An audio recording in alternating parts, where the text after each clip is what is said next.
శ్రావణ మాసం అంటే మొత్తం అంతా గుళ్ళు, గోపురాలతో కలకల్లాడిపోతుందండి. బయట ఎక్కడ చూసినా ఇంకా ఇంట్లో కూడా కలకల్లాడిపోతుంది. ఎందుకంటే ప్రతి ఒక్క ఇంట్లో కూడా అందరూ కూడా వరలక్ష్మి వ్రతం చేసుకుంటున్నారు.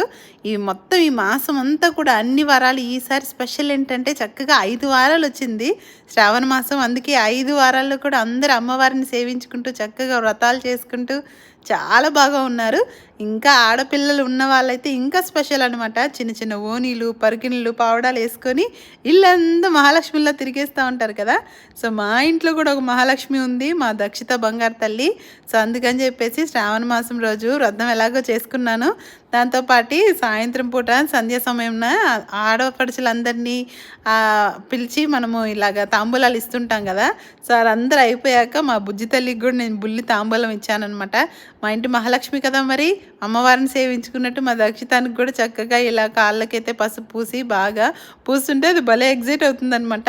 చిన్నప్పుడు ఎప్పుడు అంతగా పూయలేదనమాట. ఇప్పుడు కొంచెం పెద్ద అయిన తర్వాత అప్పుడు పూసినా కూడా దానికి తెలిసేది కాదు. ఇప్పుడు బాగా అవగాహన వచ్చిన వయసు కాబట్టి కొంచెం చూస్తూ ఉంది. నేను పూస్తా ఉంటే మమ్మీ పసుపు ఎందుకు పూస్తున్నారు, బొట్టు ఎందుకు పెడుతున్నారు, ఇలా అంతా కాకపోతే చూడండి ఎలా చూస్తూ ఉందో. సో, బుల్లిగా ఇలా తాంబూలం ఇచ్చానమాట. ఇలా చక్కగా పట్టుకొని కూర్చుంది.